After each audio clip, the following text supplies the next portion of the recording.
What is going on, ladies and gentlemen? Welcome back to another edition of the Jays for Days podcast. I'm Josh. He's Josh. We got Jays Jumpers, Jaron Jackson Jr.'s, Ja Morant's, I suppose, Joe Jackson's, Ja Raps, of course. We've got Jays, we got him for days. Josh, how you doing? Did you say Joe Jackson's? Joe Johnson's? We can have Joe Jackson's too. Sure. That's a I mean, why Memphis not? Memphis product, White Station High School. Sure. Joe I Jackson's, was Joe Johnson's, we got them all.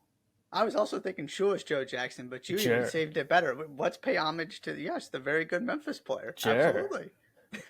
We got Jays, we got him for days. Josh, how you doing? I am ready to talk some soccer.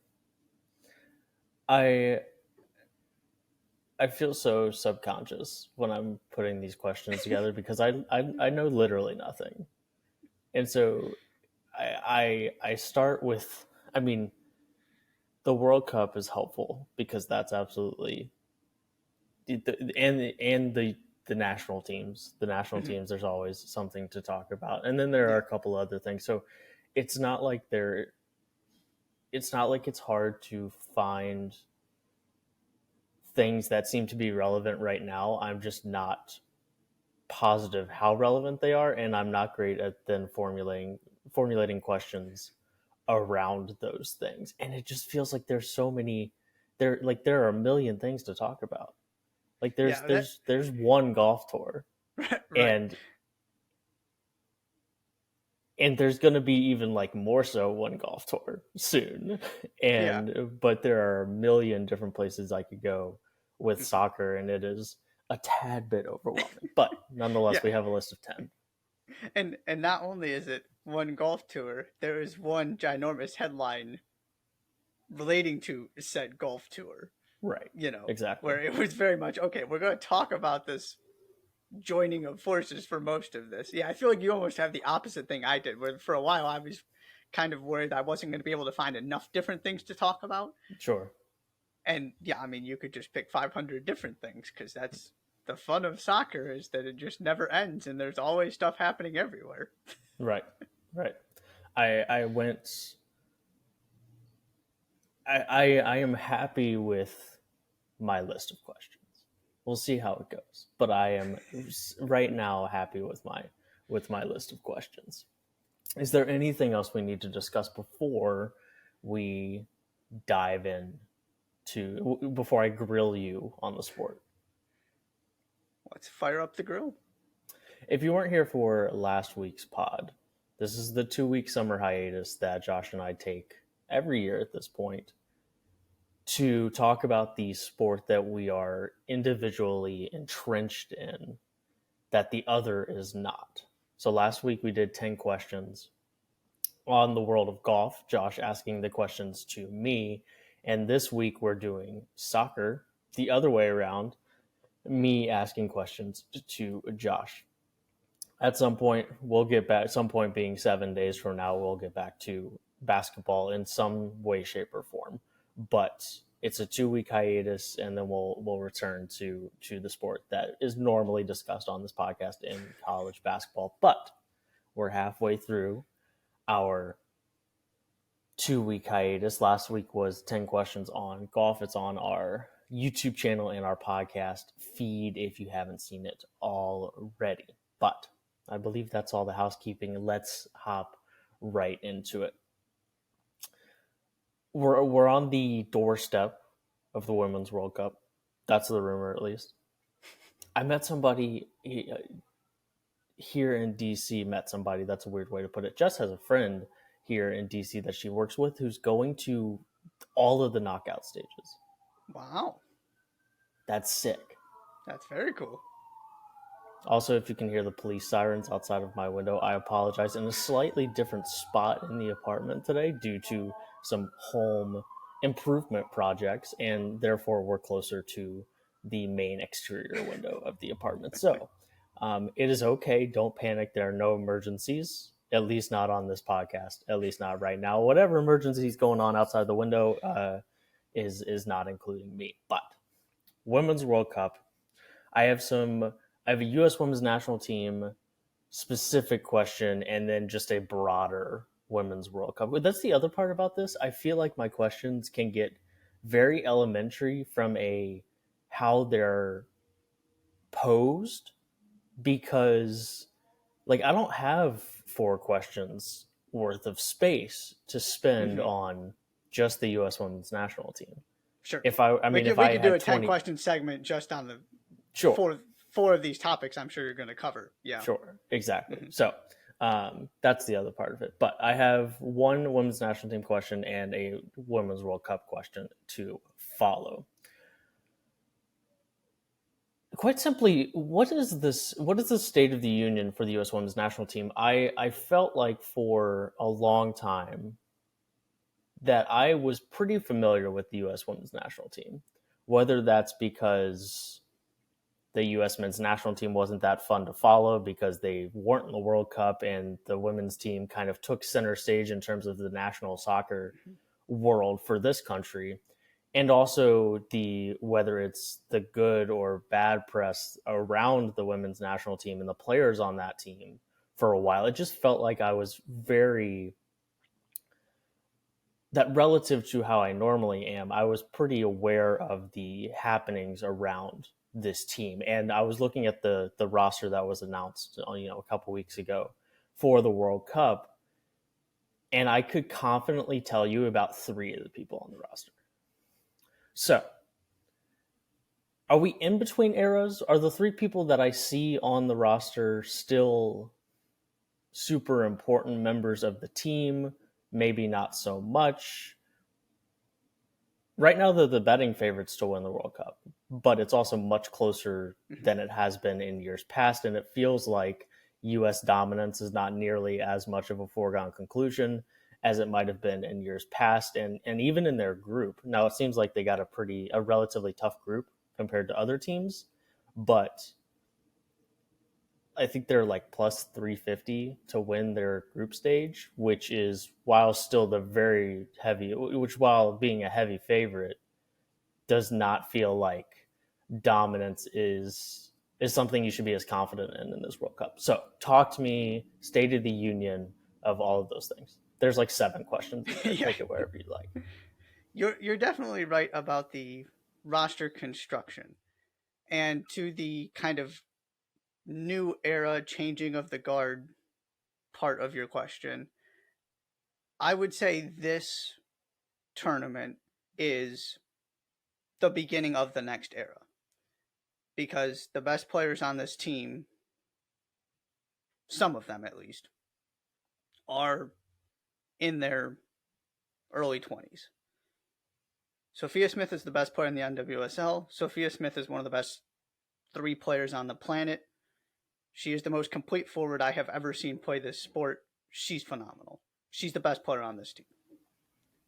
You probably haven't necessarily heard of her because she came from Stanford to the Portland Thorns, and this is her first major tournament because she's just in the past, 4 years really integrated herself into this team. Alex Morgan is going to start. I'm sure that's one of the names you knew. She had a phenomenal NWSL season. She's been great since she got to San Diego. She's very, very important. She's going to be the starting striker. Rose Lavelle, Lindsey Horan are going to start in midfield. Those are 2 of your other kind of staples, sort of the bridge from the last era to this era. The players in their late 20s, super experienced, still playing at a super high level. So they're around. Alyssa Nair is going to be the goalkeeper, just like she has been for years at this point. But other than that, you are talking about a lot of new names, specifically in defense. Naomi Gurma's in her second professional season. She's the best defender in the NWSL. I absolutely love her. She's sensational. To me, she's the best defender on this team, too. But again, you probably haven't heard of her because she was playing at Stanford 2 years ago.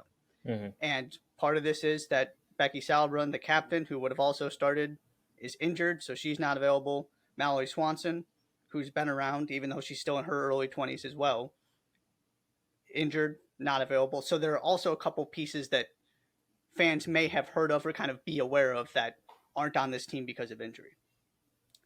In terms of roles, like I said, Alex Morgan's going to start. She's still super important. Megan Rapinoe is going to come off the bench some. Mm-hmm. She just announced that she's going to retire at the end of the NWSL season, so this is her last go-around with the national team.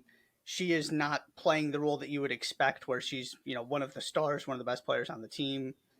That's just not the situation. They are loaded on the wing, and I still will 100% go to bat for her being on this roster just from a leadership experience standpoint because this team is so young, and also because she's kind of a free kick specialist.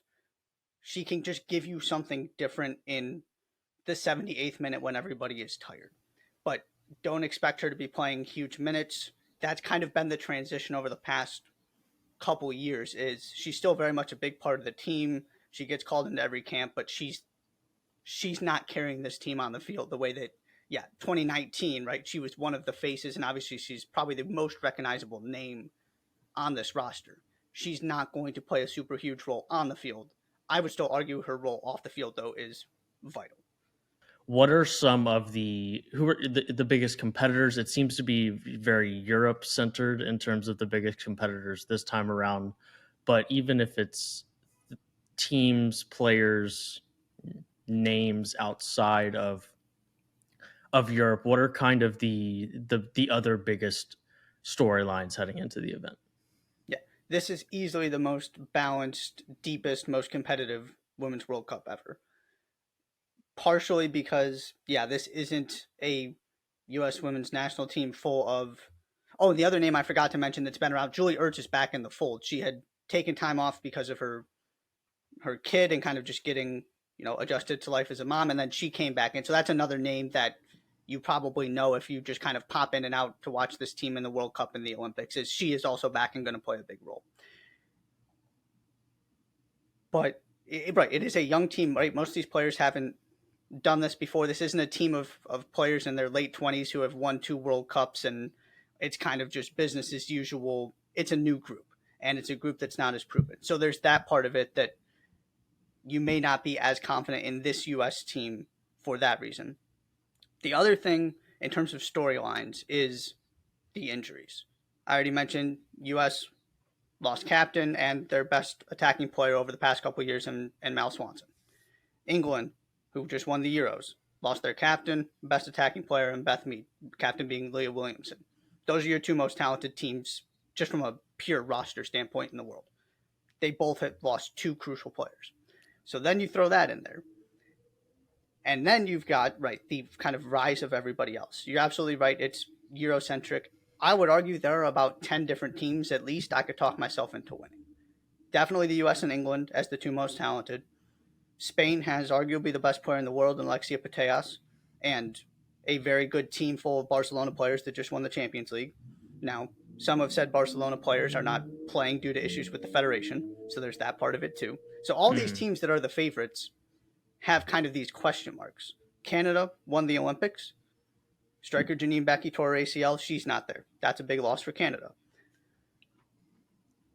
Germany was right there with England. Germany's going to be excellent in this World Cup.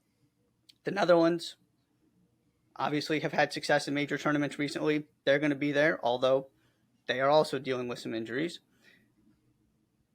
I'm really, really big on this Norway team that just can't seem to realize its potential. Maybe this is the tournament that Norway pulls something off. Denmark's going to be there. Sweden's going to be there.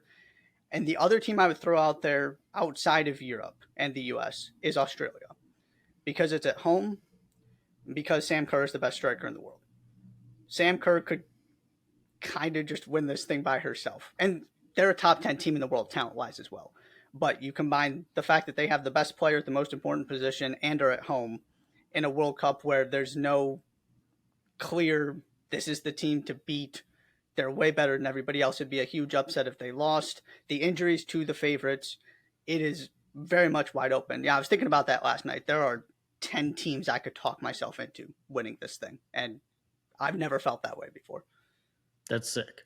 Yeah, it's cool. Before is it like 3, 2? Yeah, 3 to 4 probably. Okay. That's sick. And I didn't even mention France too. France has been around, has terrific players as well. The Lyon Champions League teams. Yeah, there are 10. I wouldn't be stunned. Some of them I would be rather surprised, but you could talk me into a world in which they win. What's the club soccer hierarchy for the women's game? It's a great question. I've been trying to figure that out myself, talking to different kind of professional players and getting different feels for this. The conclusion I've come to that's been supported by people, and one in particular, who has played both in France and in the NWSL, Mm-hmm. is your very best teams are the cream of the crop in Europe. Your Barcelonas, your Lyons, your Chelseas, etc. Mm-hmm. Because they have such an advantage over the rest of their league. So you have all of the best French players playing for Lyon and PSG, and most of them are playing for Lyon. And then you throw Lindsey Horan from the U.S. Women's National Team in there too. A couple other internationals. They're just really, really good because they're stacked. Mm-hmm. NWSL is the opposite. There's so much parity. The gap between the best team and the worst team is tiny. And so, from a depth standpoint, the most difficult league is definitely the NWSL. But if you throw all the teams out there, I think there would be a handful of European teams that would beat the NWSL teams just because the talent is spread out across the league, if Okay. that makes sense. Yeah, So absolutely. the gap is really small. So it just, the NWSL teams would be competitive in the Champions League, no doubt. They probably just wouldn't win it because instead of having 10 internationals, they have 3 to 5. Sure. That's interesting because in the discussion with, I didn't have that question written down, but I asked it because you referred to several players on the women's national team that play in the NWSL Mm-hmm. as some of the best in the world. Mm-hmm. And that's generally not something we're doing with the men's national team. Like Correct. there's some hinting at the possibility, but any of the guys that you might hint at that possibility play in Europe. Yes. Yes. There is a clear established hierarchy on the men's side. You go to Europe. Europe is the best. The Mm-hmm. Champions League is the best. Yes. Very astute observation. Thank you. I feel like that. I feel like you're giving me a layup, giving me credit for observing that Europe is higher in the hierarchy versus the MLS. But I'll take the layup. I'll take the 2 points. Okay, men's national team. It's July 10th, Monday, July 10th. It was last night, right? Yeah. Not Mm-hmm. 2 nights ago. Last night they beat Canada in penalty kicks in the Gold Cup. Yes, it was not with the best team that they could put out there, but it was still almost a result that hasn't happened on U.S. soil in like 70 years, right? Yep. Um, Yep. and it would have also been a Gold Cup exit in a round earlier than since like 2000 or something. So it would have been a striking result. And I think it still seems to carry a little bit of weight, even though they did end up winning. Um, it's interesting because I like, quite frankly, I like won't really start paying attention to the men's national team until like late 2025 Mm-hmm. as we're gearing up for a World Cup here in the States. And I guess it's specifically like it's the official is North America, right? It's Yep. Yep. co-hosted with is it Mexico and Canada Mm-hmm. Yep. or just Canada? Okay. All Yep. All three. right. So my question is, I mean, in some ways, it feels like I should feel different about the U.S. men's national team. And I was listening to a podcast that wasn't soccer centric, but kind of there was some impromptu soccer discussion about the men's national team and about things like if you showed this roster and the kind of the makeup and the skill and the speed of this roster to somebody 30 years ago and said this is what the US men's national team looks like, that it would be kind of crazy to think about, and it wouldn't be the type of roster that the men's national team used to put on the field.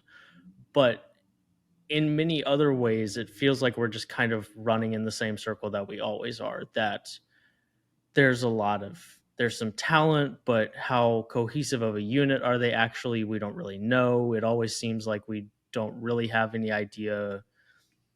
There always seems to be a conversation about whether or not the the coach, the leader should stay or go. And as a result, it just kind of also feels like nothing has actually changed. So my question behind all of that is, how am I supposed to feel about the U.S. men's national team right now? Oh, you should feel And very. in which direction? Like, is should I feel very good? Should I feel not very good?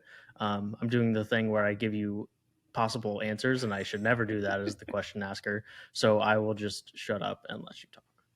Oh, you should feel very, very good. Okay.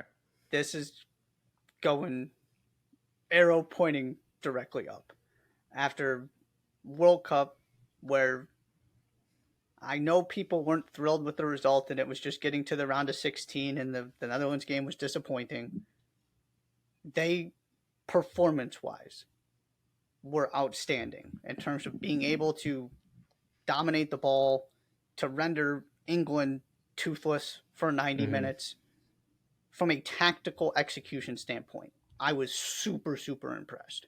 Okay. That wasn't just kind of finding a way to get through. That was imposing your will on people, which is something this team typically has not been able to do. Then you combine that with the fact that the A team went into the Nations League and just kind of thumped everybody for the semifinals and the final. They are clearly the best team in CONCACAF right now, the North American region. When What was the that last time you means, could say that? Has that ever been true? Like, I mean, you they've said been, clear cut.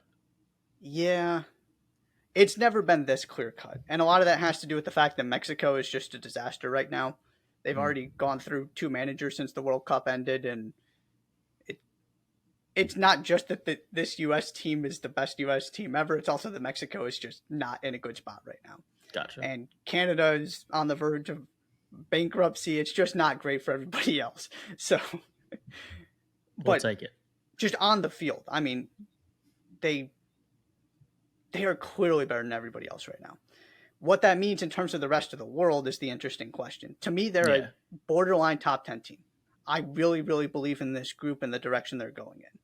And there is a Copa America here next summer where they're going to play against the really good South American teams Mm-hmm. as kind Yep. of the preparation for the World Cup. They're letting the host nations, Canada, Mexico, participate in this bigger Copa America, which is going to be awesome. So you're going to get to see potentially how this team stacks up against the Argentinas, the Brazils, those kind of teams. Yeah, it's been off the field. It's been a train wreck. People had their thoughts about Berhalter coming back with everything that went down. That's a different conversation. If we want to get Mm-hmm. into it, we can. But on the field, this is so clearly the best collection of talent that's ever happened. Their one big flaw in the World Cup appears to have been addressed because they just went and landed Fuller and Balogun, who scored 20 plus goals in Ligue 1, scored against PSG this season, added him into the fold for the Nations League. So now they have a striker. It's the one thing nobody could ever be happy with the strikers. And now they have a striker. It's all pointing upward, and these guys are going to be in their mid 20s by 2026, tested in Europe, World Cup under their belt. This is very different than the women's situation where this is your team by and large moving forward. Mm-hmm. These guys are all going to be there in 2026. They're all going to be in their primes. I've never felt this good about the team. I'll put it that way. Do you, so what I remember from the round of 16 game was just how difficult everything felt like it was for the US team, and the Netherlands just kind of let them exhaust themselves and then just countered, and it never really felt like the US was on the same level as that Netherlands team. Is that a fair thing to remember?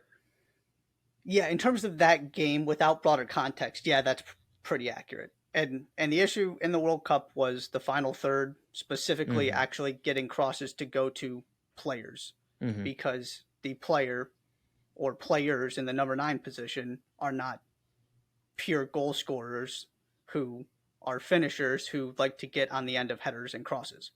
Mm-hmm. And so when you put a bunch of crosses in for guys who are not built to go win headers, it doesn't work very well. So yeah, the gap between those two teams is not all that big. Netherlands probably have a little bit more talent. I mean, Denzel Dumfries just played in a Champions League final. Virgil van Dijk has won a Champions League. He's won a Premier League with Liverpool. Not quite the player he was at his very best when he was clearly the best defender in the world. But yeah, it wasn't a disappointing result. To me, they were two pretty evenly matched teams, and the Dutch were just better on that day. Okay. All right. Then I will forgo the question I was going to tack on to the end of that. Okay. Okay. The other men's national team question I have is player specific. What is Christian Pulisic's standing in the European soccer ecosystem right now? Because his departure from Chelsea was ceremonious, if not relieving, and it seems like by the time he left or is about to leave, right? I mean, he's on his way to AC Milan. That's happened, right? That's not just like it's going to happen. It's not official yet, but everybody is reporting that it's agreed. They just haven't officially announced him as an AC Milan player. But yeah, okay. It could happen any day. Okay. And that he had, there was at one point, I think it was the 1920 season, the COVID year, that he was like in pretty spectacular form and then never really got back to it. But reading about it, there were Lyon offers to Chelsea, and Pulisic was like, I don't want to play for Lyon, so that's why that didn't happen. So clearly there is, he's going to go play for a team in the top league in Italy. Like that's a pretty good spot to be in. So he clearly has value. I'm just curious of the ebbs and flows of his value. It seems like he's going to a place, there's talk about him wanting to play more in kind of preparation for an important next several years for the U.S. men's national team. So, right, top league in Italy, but also he's kind of doing that I just want to play more thing, which makes me feel like maybe his value isn't as much as I think it might be. These are all of my wonderings. It's a really interesting question for a couple of different reasons.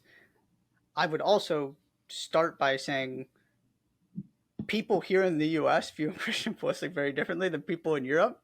Okay, how so? I am sure there are many Chelsea fans who had no clue who he was when he arrived there, despite the fact that he was playing minutes in the Champions League for the second biggest club in Germany.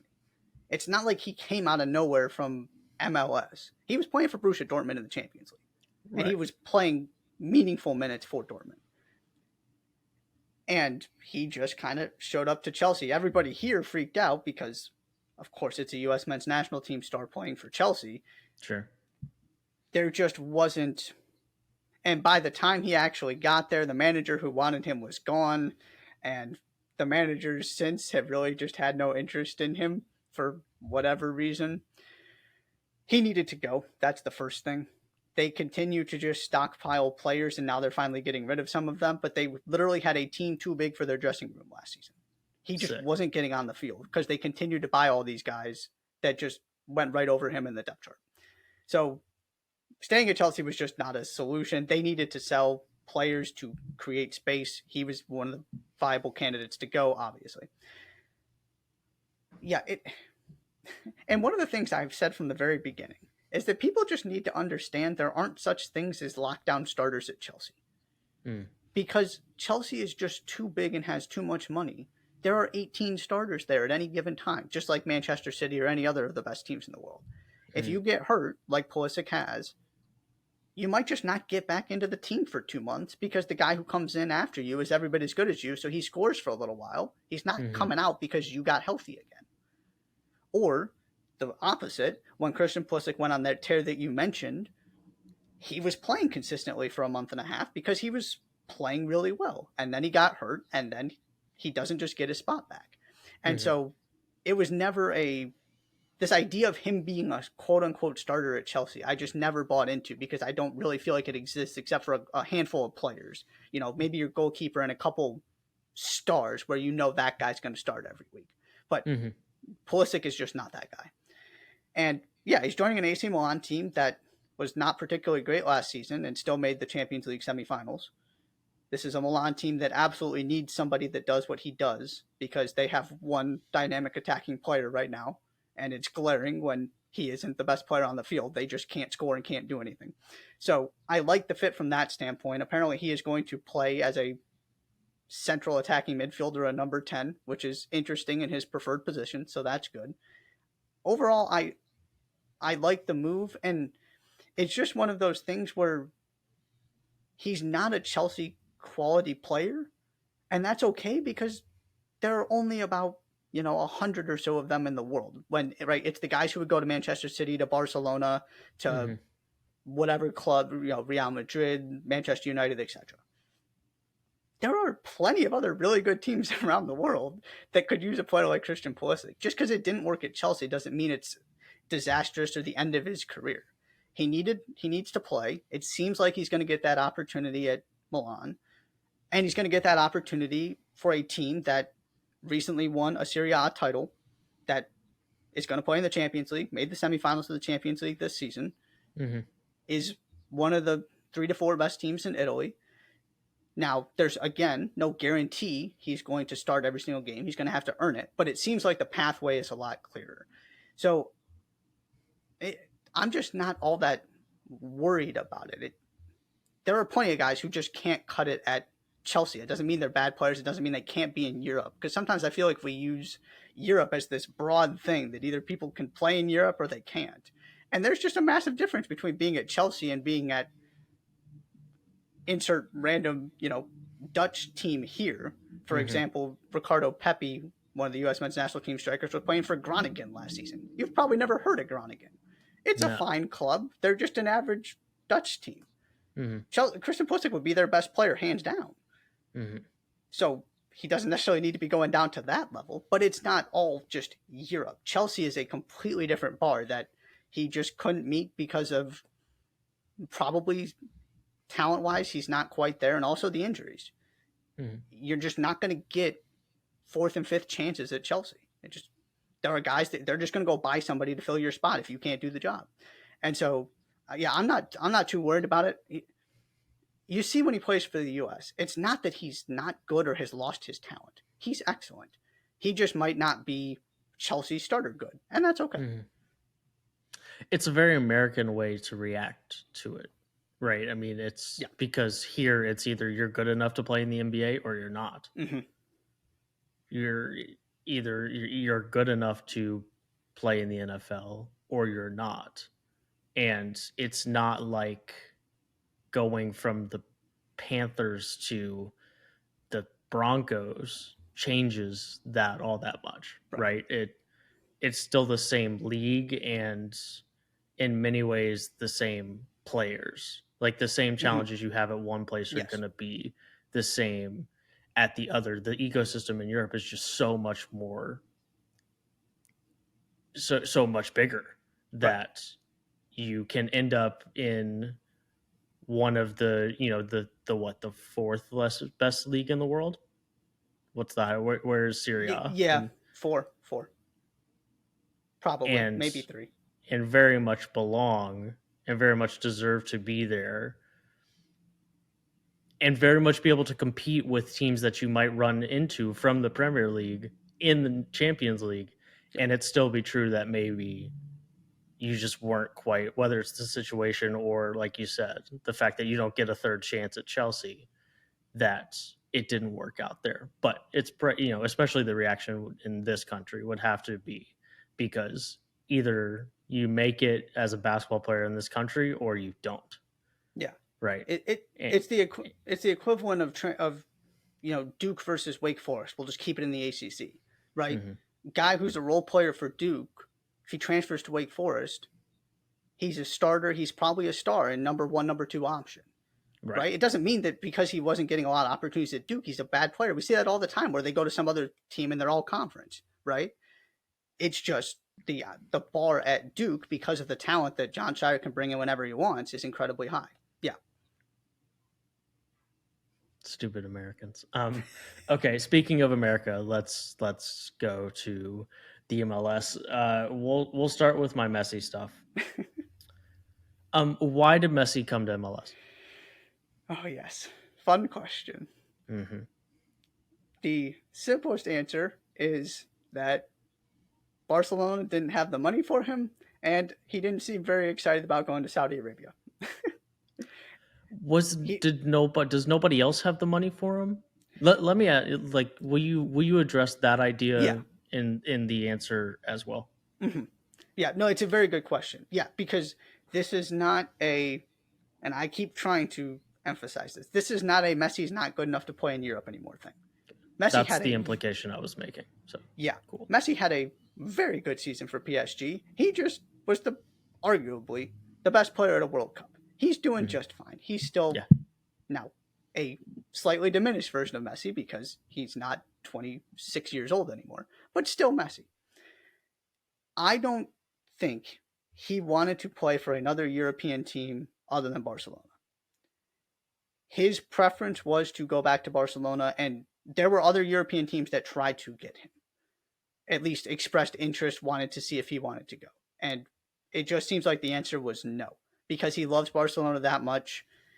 He would have never left Barcelona if Barcelona had the money to pay him, but Mm-hmm. they didn't. And so he couldn't sign a contract with them. And so he had to go somewhere. And at that point, you have 5 to 10 teams in the world and maybe one outside of the Premier League that can pay for him. And that team was PSG. Mm-hmm. So he wanted to go back to Barcelona. Barcelona still has no money. And so they would have had to basically, you know, completely overhaul the club to bring him back. And he said, if that was even possible, it's still not, I'm not convinced they could have done it, but they might have been able to. He basically said, I don't want to be the reason that these people are losing their jobs, that the team looks this way, and that these decisions had to be made because of me. So Mm-hmm. it just wasn't going to work. So then I mean, you you could got, take less money, but whatever. yeah, and there were even rules about Or is it that not I, that simple? Or is it it's not that not that simple? simple. I don't know all the Sure. details on that. Yeah, it's strange. But like Because anti-competition stuff yeah, and type La of thing. Liga is very much breathing down Barcelona's necks with all this financial stuff. It's a mess. Yeah, Okay. it's not as simple as either you pay me. I think and this seems to be the consensus. He would have played for free, Barcelona for free if he could have, Mm. and that's just not an option. But it's not So as simple as, hey, I love the Cleveland Cavaliers. I'm LeBron James. I'll take the league minimum to come play for the Cavaliers. right, It's not right, that it simple. is not that simple. Yes. Okay. Sure. So then you're looking if he kind of it was Barcelona or bust in Europe. So you're looking at Saudi Arabia and you're looking at MLS. And Miami makes a lot of sense from a cultural standpoint. He has a house there already. It's David Beckham's team. Miami is cool. Mm-hmm. So that's really the reason is he had a preference that wasn't going to work. So then it came down to Inter Miami and Saudi Arabia, and he chose to have kind of the lifestyle and the family part of it over the stupid amount of money he would have made in Saudi Arabia. Sure. What should I expect from? You can answer this. I'll pose the question in two different ways, and you can answer it how you'd like. What should I expect from Messi's tenure in Miami as part of the MLS? And how will it be different or the same to other stars of European and global soccer? Your Ibrahimoviches, your David Beckhams. How do you think it will go compared to those stints in MLS? And the other way I had framed it once upon a time was in a year, in 2 years, in 3 years, whenever Messi is no longer a part of MLS as a player, what will be what will we remember about his stint? Because it it sometimes feels like I don't remember any of those guys like actually being like, not that they didn't play, but it's not like I remember the Beckham era of MLS specifically. And maybe Messi is just so big that we will remember it, but it kind of feels like that it just won't be as big of a deal as people might think when he actually just starts playing. Will he actually play all that much? All of these things. I just have general curiosities about what this actually looks like. It's a great question, and I don't have I don't think there's a way to have a great feel for it in Okay. totality until he actually takes the field. Sure. I, I would start by reiterating what I said before. This guy can still play. He's gonna Mm. wreck people. It's gonna be awesome to watch. It's not like he's gonna be the exact same player he was at PSG this season. He's not gonna run. He's not gonna defend, but he's gonna get the ball at his feet. He's gonna make those 4 sprints a game when he feels like he can create a goal, and it's gonna Mm-hmm. be magical. He's gonna do his thing. He's gonna be Messi. I expect this to work. I guess I'll say that first from a production standpoint. I don't see him being a flop Okay. where he just doesn't come and do anything meaningful. The part that I have reservations about is kind of the more implications for the league and for Inter Miami. People still don't give MLS the respect it deserves in terms of the teams and the talent in the league. And so every time somebody comes over, it's, oh, this dude's just going to wreck everybody. Mm-hmm. And yet, the biggest names in this league, from Xherdan Shaqiri to the Italian designated players Federico Bernardeschi and Lorenzo Insigne in Toronto, who won a European championship with Italy in the summer of 2021, to Ricky Puig in LA. They're finally starting to figure things out. He came from Barcelona as a guy in his early 20s. These are your biggest names in the league. Their teams are all bad Mm-hmm. because they're not complete teams. The best teams in this league have a bunch of guys that generic soccer fans haven't heard of because Mm-hmm. they're the best cohesive units. You can't get away with 2 or 3 guys in this league. It doesn't work. It's too good. And so I get really tired of that narrative.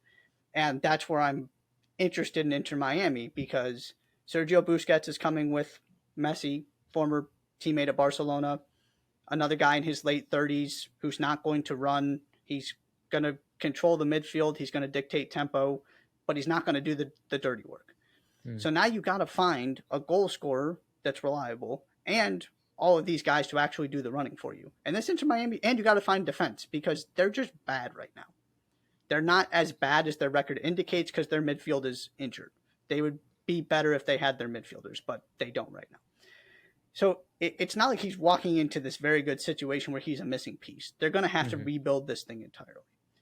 If there's somebody that can do it, it's their new manager Tata Martino because he's worked with Messi twice before. He managed Barcelona. He managed the Argentine men's national team. He's also won an MLS Cup building Atlanta United from scratch. He Mm-hmm. is the perfect person for this job. So I think the hype is going to be justified in the sense that if he's going to come in, he's going to be amazing to watch. It's going to be Messi. You're not going to be disappointed in terms of what he gives you week in and week out. This Mm-hmm. idea that they're just going to wreck the league, though, I don't buy. They are so far from being an MLS Cup contender at this moment. But a couple smart signings, Tata Martino gets a couple guys from South America that you haven't heard of, and all of a sudden they're in business. So, and I think he's going to play most of the games.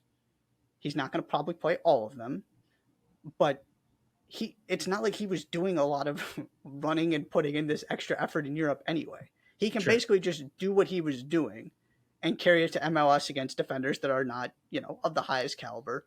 So, and the other part of this is all of those guys you mentioned, yes, to varying degrees, some have been massive successes, some have been significant failures. Those guys aren't Messi. Messi's on a whole Yeah. nother level. So Sure. I think this is going to work in terms of Messi. The part I am less convinced about is that Inter Miami is going to become this juggernaut that can't be beaten. And the other interesting part of it, in terms of kind of what it does for MLS, I do think it really helps that it's building up to the World Cup. Those two things combined, I think, is going to help his time in MLS have more permanency to it. That it's not just going to go away because right after that you're talking about a World Cup. And the last time a World Cup was here, it had a massive impact on this sport moving forward in this country on the men's side. So those two things combined, I do think there's going to be a lasting impact. I don't think it's going to be a situation where he comes, he goes, and everybody forgets about MLS. Do I think there's going to be a massive impact when he does leave, though, because the entire nation of Argentina is no longer going to care about Major League Soccer when Messi's not in it. It's not like he's going to be able to transfer all of his star power permanently.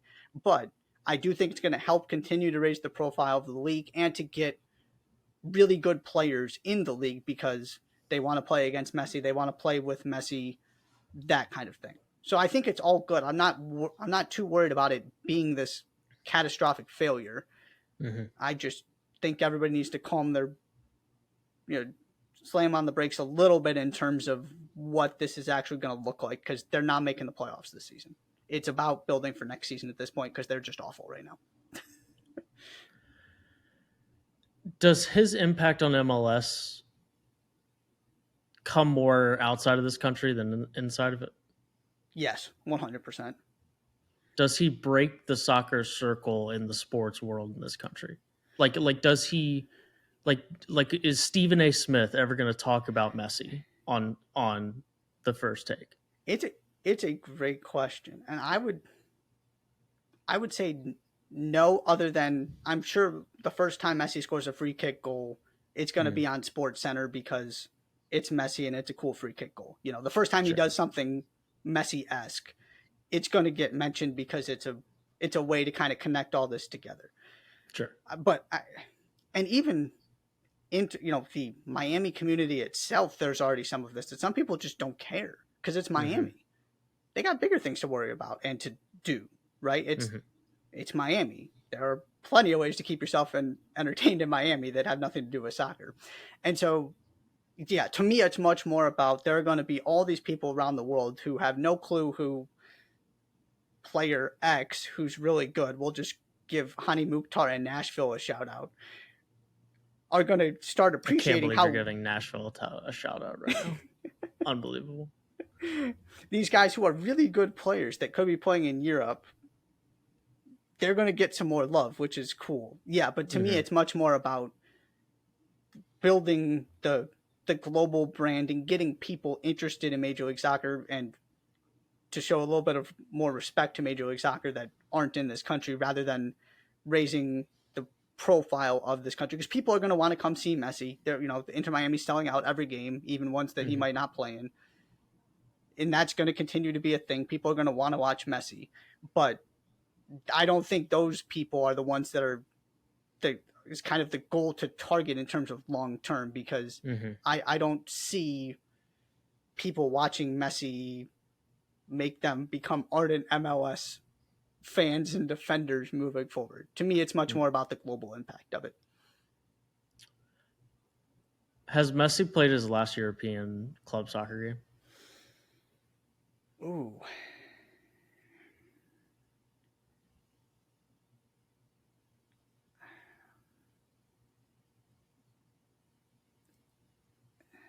I'll say yes, just because the Barcelona situation is so messy. That was a completely unintended. Well done. Completely unintended.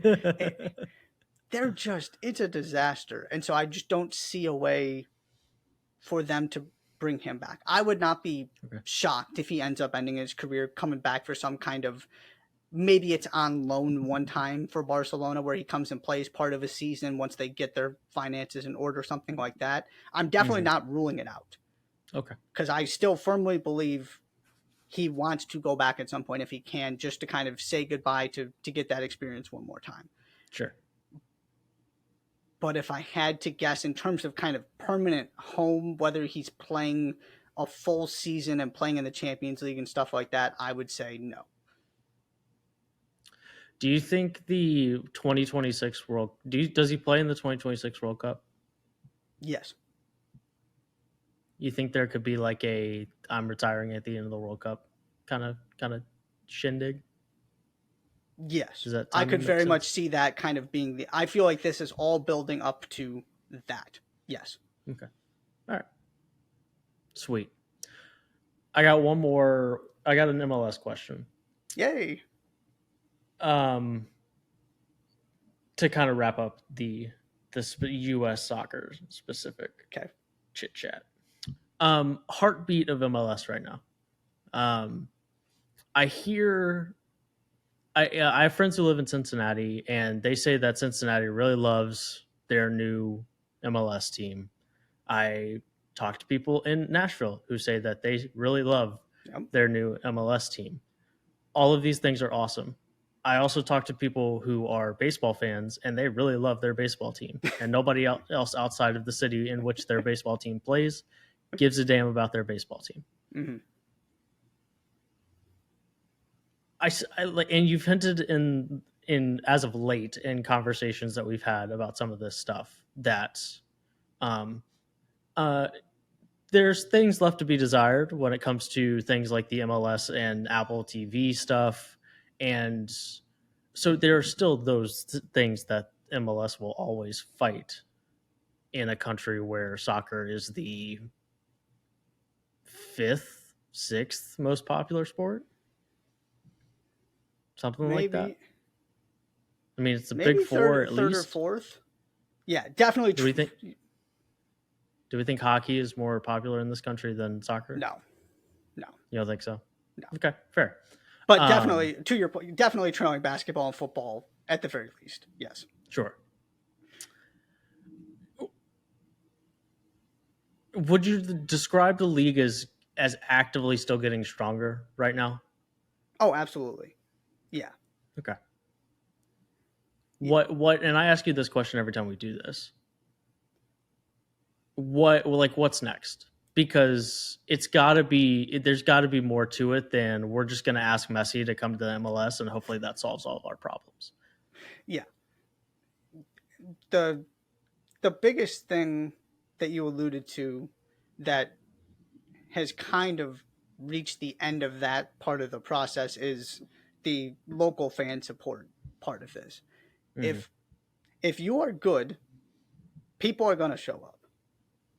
You see that with Cincinnati. Now Cincinnati has a great fan base anyway, but those people are having the time of their lives at TQL Stadium this year because they just don't lose. They had won 10. I got snapped at 10, but they won their first 10 home games, and then they drew. They haven't lost at home. It's a really awesome time to be a Cincinnati sports fan. Oh, they're having the whole city's just having the time of their lives. Like they are buzzing. Oh yeah, yeah. And Nashville too. They've been really good since they entered. They've got one of the best players in the league. They've got a cool vibe. Even a team like the Union, who struggled to get attendance for a long time, all of a sudden they got really good. They fill out Subaru Park every week. The Timbers, the Sounders, you can go down the list. Mm-hmm. If you are good and you are functional, people are going to show up and they're going to care, which is awesome. Because that hasn't, been the case for the entirety of the league. Mm-hmm. The next part of it is really trying to establish it as a destination league, I think, which is starting to happen, and having Messi helps with that. But this idea that you don't have to necessarily be in always looking to Europe, because that's ultimately what MLS is competing with, is can you get to the point, you're not going to be the Premier League, you're not going to be Bundesliga, you're not going to be La Liga, but can you get to a point where you are competitive and on the same level with the 5th, 6th, 7th best league in Europe? Can you be a top 5 league in the world? Not there yet, by any means, but getting closer from a talent perspective. So can you continue to convince 26-year-olds who have a future in Europe, like we talked about last year, Cucho Hernandez in Columbus. Columbus, not a destination city, all due respect to Columbus. Convincing a guy who has Premier League experience, who could have gone to plenty of European clubs, to come and play in MLS. And Atlanta United, Thiago Almada, was on Argentina's World Cup team. Now, he's about to go to Europe, but that dude is ridiculously good. Mm-hmm. You're starting to see more and more of guys in their prime coming to MLS who And Hani Mukhtar is a good example of this too. He was doing fine in Europe. He just kind of couldn't get his opportunity in the Bundesliga at the highest level. So he decided to come and do something different in MLS. He met his wife. He's got all kinds of Nashville roots now. I was talking to our friend Will about this. He said, "Is there any European interest for him?" I said, "Oh, he could go play in the Bundesliga. I just don't think he's going to, because he's just really happy in Nashville and they're paying him well and he's got a good life." And so that to me is the next step, is the more guys you can get like that, where they're choosing MLS over, say, the Dutch Eredivisie or the French Ligue 1, your fifth and sixth best leagues in the world. That's the next step. And then the other part of it, I mean, the Apple broadcast deal is what the Apple broadcast deal is. You got to figure out the television ratings part. People aren't watching. They weren't watching with the previous agreement, which is part of the reason they went to Apple, is if we can't get people to watch on ESPN and Fox anyway, why not bet on Apple? And it hasn't been great from a viewership standpoint. You got to get people here to care more, because like you said, it's not like people are tuning in to watch FC Cincinnati outside of Cincinnati. It's not a fan base problem. It's a general attention and specifically viewership problem. So that would be the other step that I would like to see, is somehow, some way, got to get people to care more. It's the same regional problem that baseball has. Exactly. Like in the NBA, if the Warriors and the Lakers are playing, the Grizzlies fans, the Hawks fans, the Magic fans, the Cavs fans, the Nets fans, they're all watching that game if both of those teams are good. And like if the Rangers and the Astros, two teams at the top of that division, are playing each other, like nobody cares. The Reds fans don't care, right? And that's just, it's a really tough hurdle to have to overcome. I am very, when a team is trying to grow, or a league, I'm very much in the camp of, you need to make it accidentally available on someone's guide as much as possible. Yep. That is one of the big talking points with the Apple deal, is how difficult it is to find it. Right. That's the fundamental issue with an Apple deal. Or like games only being shown on Pika, like all of the streaming deals, that you're not going to accidentally find it. You have to go looking for it, and you have to know where to look. And if nothing else, a soccer game on FS1 is going to be on everybody who has DirecTV and everybody who has the Xfinity, like in the country. They'll accidentally scroll past it at some point. And there's something to be said for that. But that's interesting. I think it's fascinating, because to your point, I mean, Messi coming to MLS is the thing that people are going to talk about, but it's not like there aren't talented young European players coming to play in MLS. It just doesn't make the national news cycle in sports the way that Messi does. Yeah. And I would also add, it's not a soccer viewership problem. It's an MLS specific problem, because people will watch the Premier League all day long. Right. And that's also part of it, is you're battling against other soccer content in addition to the rest of the sports and the rest of the stuff on television. That's interesting, because it's absolutely, like, you hear things about like how the United States impacts media rights deals when it comes to soccer on the other side of the ocean. Which makes sense, but is interesting. It's a very good point to make, that it's not a soccer issue. Right. It's an MLS specific issue. Which I don't know if that's an easier thing to fix or a harder one. Yeah, that's a good question. I have all kinds of friends who watch Premier League and just don't pay close attention to MLS at all and don't really watch it. Yeah. All right, I got two more. All right. One kind of golf crossover episode adjacent here. How is the Saudi Public Investment Fund impacting the sport right now? Yeah, I figured we were going to get to this. To me, it's very, very similar to Live. It's kind of the same story of, there are going to be guys who take the money. It's not going to, I mean, not just there are going to be, there are guys who have taken the money, Yeah. starting with Ronaldo and going to any number of other players. You have now 2 Ballon d'Or winners, the award given to the best player in the world, playing in Saudi Arabia, Mm-hmm. and another one in Messi, who's won the bazillion times, coming to MLS. So basically, there might be a Ballon d'Or winner or 2 in Europe, and that's it, which is just wild. But Mm-hmm. they're gonna win. They're gonna get some people because of the money. That's number one. Kareem Benzema's there, Ronaldo's there. You can go down the list. The second part is they are also becoming the unloading ground for undesirable contracts that European teams won't pay. Mm-hmm. This is where Chelsea has benefited greatly. They've just basically left their undesired players and just sent them to Saudi Arabia because Saudi Arabia will pay them. Mm-hmm. Other teams in Europe not particularly interested in them because they're getting paid a bunch of money by Chelsea, but you can get rid of them through Saudi Arabia. So that's another impact. And the part of this I'm really interested in, because right now I feel like it's very Live-esque, where some guys go, you're just going to kind of forget about them. They'll show up on your Twitter or your Threads feed every once in a while because they do something. It's not like it's changing the world of European soccer because it's a handful of guys. It's going to continue to get bigger. They're going to continue to keep throwing money at whoever they possibly can. Right now, though, it's a lot of older guys kind of looking for that final payday and a little bit easier schedule. And, it's not a good league. It's gotten significantly better with the amount of players that have been bought. But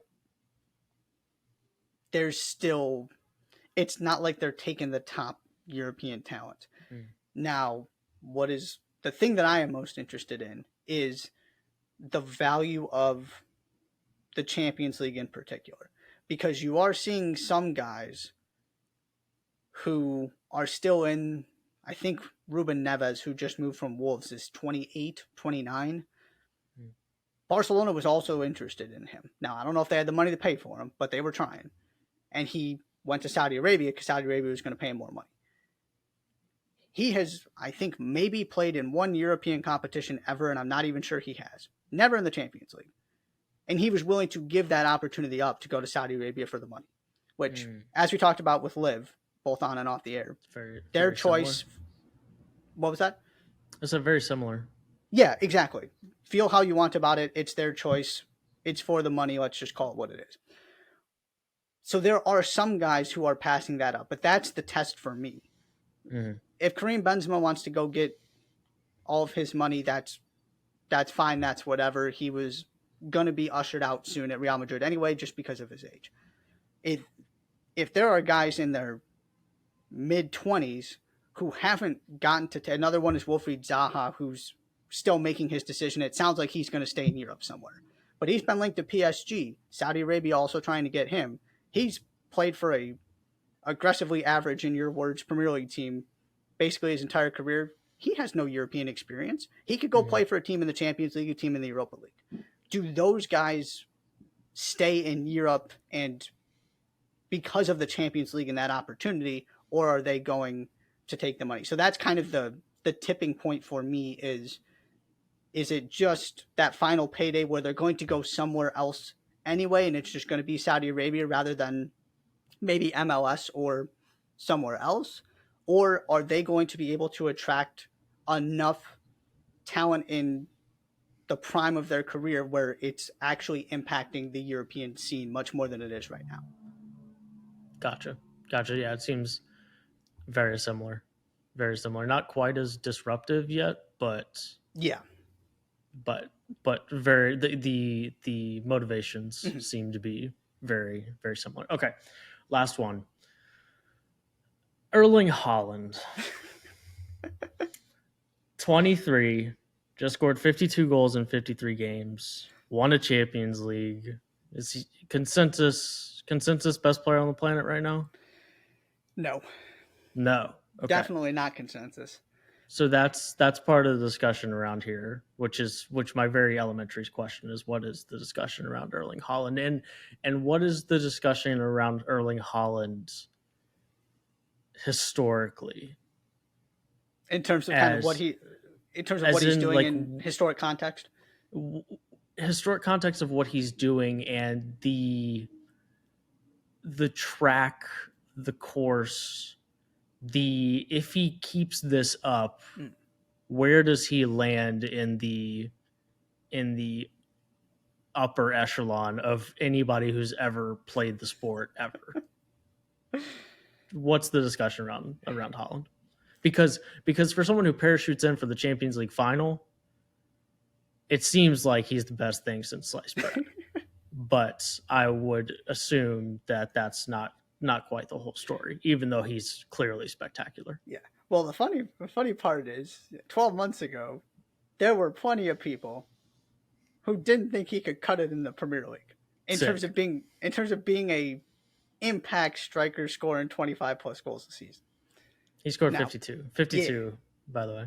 Yeah. In the 2022-23 season. That's his Wikipedia page. I don't know what that actually entails. It just said 2022-23 Manchester City. He had 52 goals. Yeah, that's all across all competitions. Across all competitions, yes. Correct. Because I think it was like 36 and 35 games in the Premier League.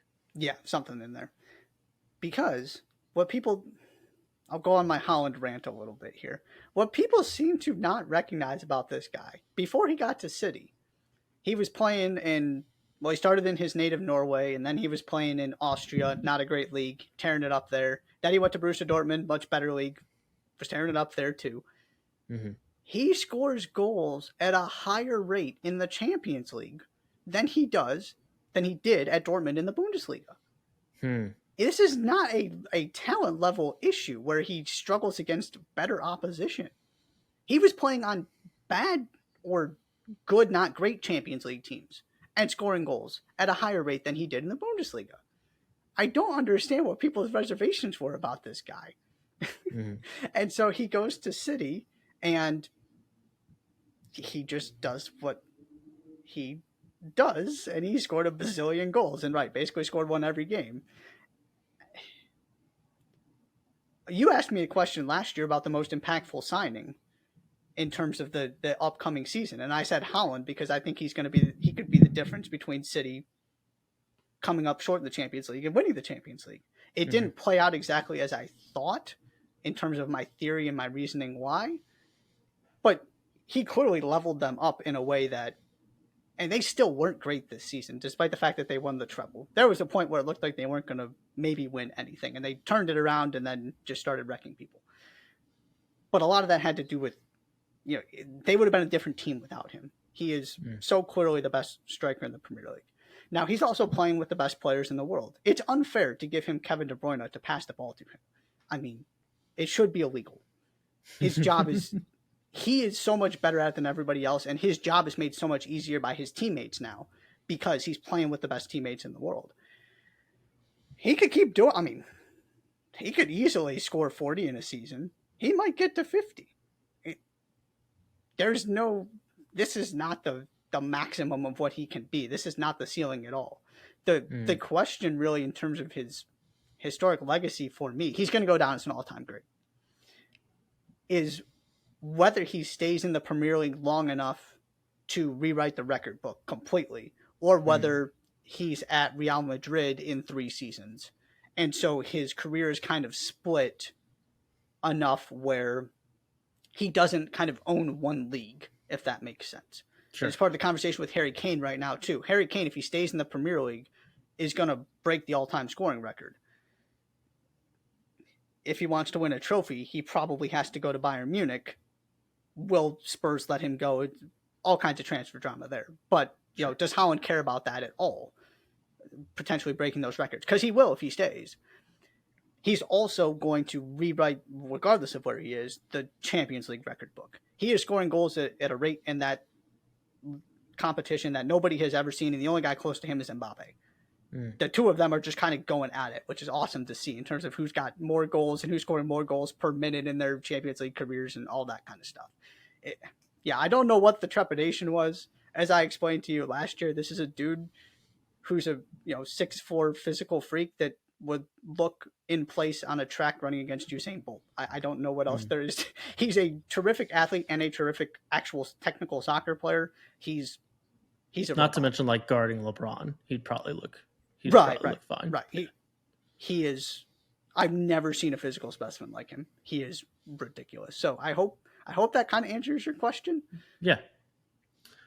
Is there any like mechanism for like European soccer historical stats?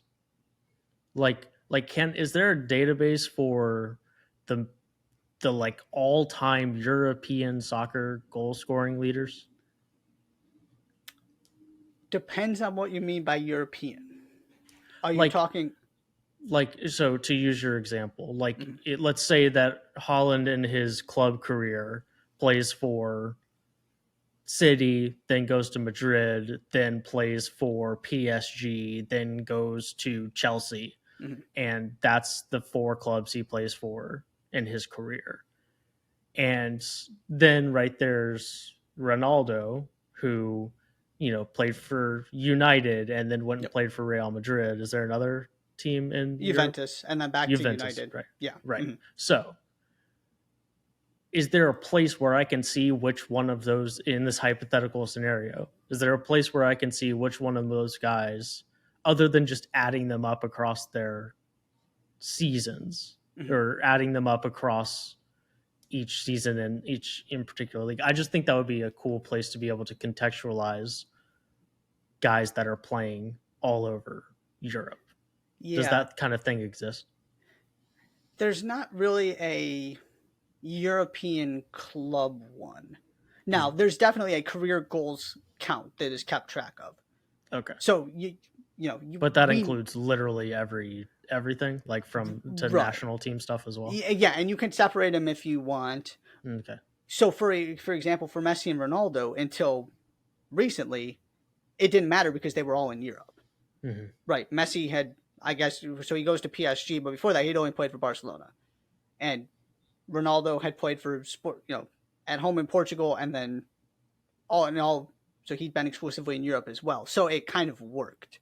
Mm-hmm. Where, yeah, so he might become and there are some debate about some of the historical players and how many goals they actually scored because the stat keeping wasn't as accurate as it is today. But we know how many goals Ronaldo and Messi have scored, that kind of thing.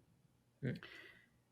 It it's a bigger deal for the leagues, I would say, than it is this guy has scored more goals than this guy across all European leagues, if that makes sense. So it's a Sure. big deal to become the Premier League's all-time leading goal scorer kind of thing, Okay. and to become the Champions League the European Cup all-time leading goal scorer, because it didn't Mm. used to be called the Champions League. Those kind of things. But I would say more than anything else, it's a tool used to compare Messi and Ronaldo. Sure. Of just they've scored more goals for club and country, reached the 700 goal mark, those kind of things. Gotcha. That's all of my questions. I'm out. All right. I think I asked like 25 questions overall. Like between long-winded questions and follow-up questions, there were many more than 10. But I asked all 10 that were also on my paper. So I Good appreciate you stuff. indulging me. Anything? Here's my sports media degree kicking in here. Is there anything that we didn't talk about that you'd like to talk about on this here podcast, Josh? Yeah, you can find all my soccer content, touchlinetalk.substack.com or touchline talk on YouTube and all those good things, social media. I think we covered most of it. I didn't know if you wanted to get into the Berhalter stuff or not, so I'm definitely okay that we didn't, because that's kind of a mess. Okay, all right. We'll save it. I'm sure that I'm sure that it'll still be a mess in 12 months because like 12 months ago it was also probably still kind of a mess. Yeah. So we'll get to it next time on Dragon Ball Z. Um, there you go. Summer hiatus in the books. Always a blast. Always a Absolutely. blast. Very much one of my favorite 2 weeks on the pod all year. We will regroup and turn our attentions back towards college hoops. There's some things going on, not a ton. We can get creative, and but it's July 10th. We're not all that far away from turning our attentions to an extensive season preview that we always do leading into the college basketball season. So that's not too far down the road, but we will connect the dots between now and then on the pod over the next, month and a half or so. Josh, you got anything else? I don't believe so. Cool. Please subscribe to the Jays for Days podcast on Apple Podcasts, Spotify, and Google Podcasts. Follow us on Twitter at Jays for Days Pod, YouTube, Twitter, TikTok, all of those fun things. And we will be back next Monday. As far as I know, there are no plans to skip next Monday. So I believe we will see you next Monday. Thank you so much for listening to this edition of the Jays for Days podcast. I'm Josh. He's Josh. We will see you later.